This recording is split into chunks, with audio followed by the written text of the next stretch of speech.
Welcome to Real Numismatic, where every coin has a story, every detail matters, and history can sometimes be found hiding in the smallest pieces of American money. Today, we are looking at a coin that immediately catches the eye because it carries two dates: a famous American president, and one of the most recognizable bicentennial designs ever placed on a US dollar. This is the 1976 Eisenhower Bicentennial Dollar, and the example in front of us has an especially interesting feature that collectors should know about.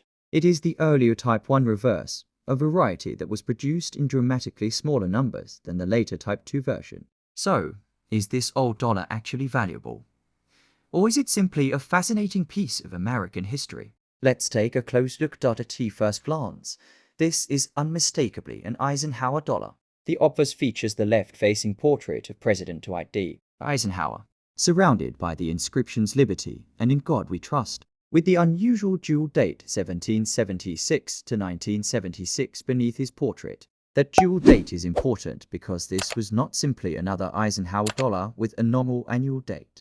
It was part of the United States Bicentennial Coin Program, created to celebrate 200 years of American independence. Congress authorized special bicentennial designs for the dollar, half dollar, and quarter, and the legislation required the 1776 to 1976 dual date on the coins issued for the celebration. The story behind the Eisenhower dollar itself begins earlier. The Eisenhower dollar was introduced in 1971 and became the first US dollar coin issued by the mint since the Peace Dollar series had ended in 1935. Its obverse was designed by Frank Gasparo, the US Mint's chief sculptor and engraver, who based the portrait on his recollection of Eisenhower and extensive photographic study. Gasparo had actually seen Eisenhower during the famous 1945 Victory Parade in New York City, and that memory influenced the portrait he eventually created. The US Mint records that Gasparo began developing the obverse in 1969 and placed his initials, FX, at the base of the bust,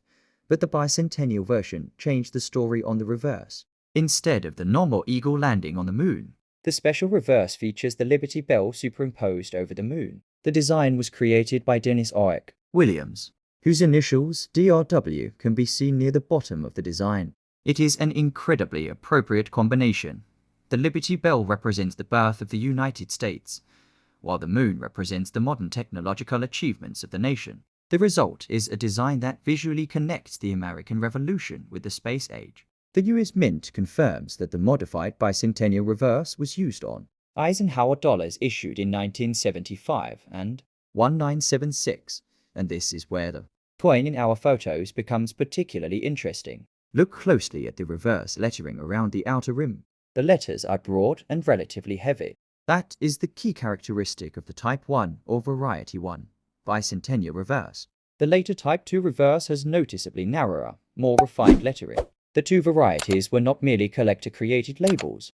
They represent different hub designs used during production. NGC identifies the bicentennial Eisenhower dollars as existing with either Variety 1, featuring broad letters, or Variety 2, featuring narrow letters, for the 1976 Philadelphia Type 1 circulation strike. The reported mintage is only 4,019,000 coins. Compare that with the Philadelphia Type 2 circulation strike, which had a reported mintage of 113,318,000. That enormous difference explains why collectors pay much closer attention to the reverse lettering when examining a 1976 Eisenhower dollar. The Type 1 is the scarcer of the two Philadelphia circulation varieties. BCGS lists the 1976 Type 1 as a distinct variety and confirms its 4,019,000 mintage. There is another detail visible on our example that can help identify its origin. I do not see a mint mark beneath Eisenhower's neck on the obverse. For this era, that points toward Philadelphia, because Philadelphia produced Eisenhower dollars did not carry a mint mark. Denver examples carry a D, while San Francisco produced collector issues bearing an SN. Based on the photographs, the absence of a visible mint mark is consistent with a Philadelphia issue. However, because we are working from photographs rather than physically examining the coin, I would describe the attribution as a strong photographic identification rather than a certified determination. Now we need to talk about something that causes enormous confusion online: silver. Not every 1976 Eisenhower Bicentennial Dollar is a silver dollar. The Philadelphia and Denver circulation versions were copper-nickel clad, with outer layers containing 75% copper and 25% nickel over a copper core. Special silver-clad Bicentennial dollars were produced for collectors at San Francisco. Those silver versions are different issues and normally carry the S-Mint mark. So the coin shown here should not be called a silver dollar simply because it is from 1976 or because it is an Eisenhower dollar, based on the apparent Philadelphia origin. This example is consistent with the regular copper-nickel clad issue. The specifications also tell us just how large this coin really was. The Eisenhower dollar has a diameter of about 38.5 millimeters according to PCGS, a weight of about 20.7 grams, and a reeded edge. Its substantial size was one of the defining characteristics of the series. This was a genuinely large circulating US dollar, much larger than the smaller dollar coins that Americans became accustomed to in later decades. The size gives the Eisenhower dollar a presence that is immediately noticeable when you hold one in your hand. Now let's examine the actual coin shown in these photographs. The first thing I notice is significant circulation wear. Eisenhower's hair and facial details have lost some of their original sharpness, and there are numerous surface marks across both sides. There is also discoloration and what appears to be environmental or surface staining in several areas. These characteristics tell us that this is not a pristine mint state example. Importantly, the photographs do not provide enough evidence to determine an exact numerical grade, and grading should never be guessed from a single photograph. A professional grade depends on factors such as wear, marks, luster, strike, surface quality, and whether any cleaning or alteration has occurred. I also want to point out something that is extremely important for anyone hunting valuable Eisenhower dollars. A coin can be an interesting variety without automatically being worth hundreds or thousands of dollars. The Type 1 reverse is scarce compared with the Type 2, but condition makes an enormous difference. PCGS currently lists the 1976 Type 1 at about $2 in its Miss 40 column, $16 at Miss 63, $20 at Miss 64, $24 at Miss 65, $38 at Miss 66, and substantially higher levels for exceptional grades. These are guide figures, not guaranteed selling prices, and the actual market can vary considerably depending on certification, eye appeal, strike quality, and demand. The auction history demonstrates why condition matters so much. PCGS records a $7,638 auction result for a 1976 Philadelphia Type 1 graded Miss 66, sold by Heritage Auctions in October 2014. That is a completely different market from an ordinary circulated example. The lesson is simple.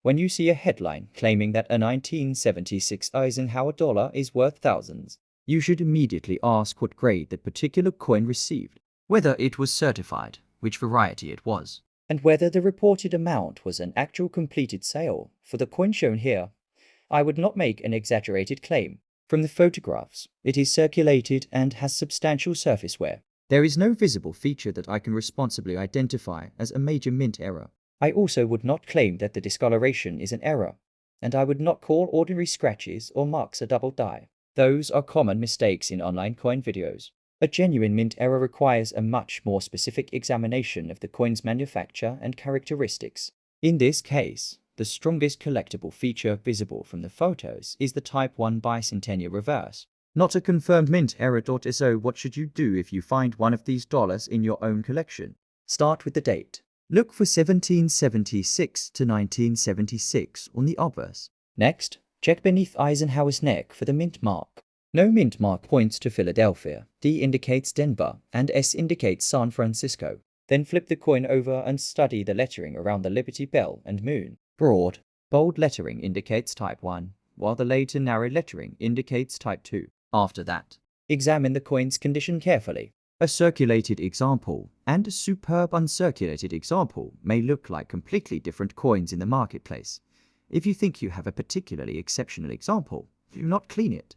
This is one of the most important rules in coin collecting. Scrubbing, polishing, abrasive rubbing, or harsh chemical cleaning can permanently damage the original surface and significantly reduce collector appeal. Instead, handle the coin by its edges, keep it in an inert holder, and avoid touching the main surfaces unnecessarily. If the coin appears unusually sharp and nearly free of contact marks, Professional authentication and grading may be worth considering, especially because high-grade examples of the Type 1 variety are much more difficult to find than ordinary circulated pieces. There is also an important historical detail hidden in the dates themselves. Although these coins say 1776 to 1976, production of the Bicentennial Dollar began in 1975. The mint released the new dollar into circulation beginning October 13, 1975, even though the coins carried the B.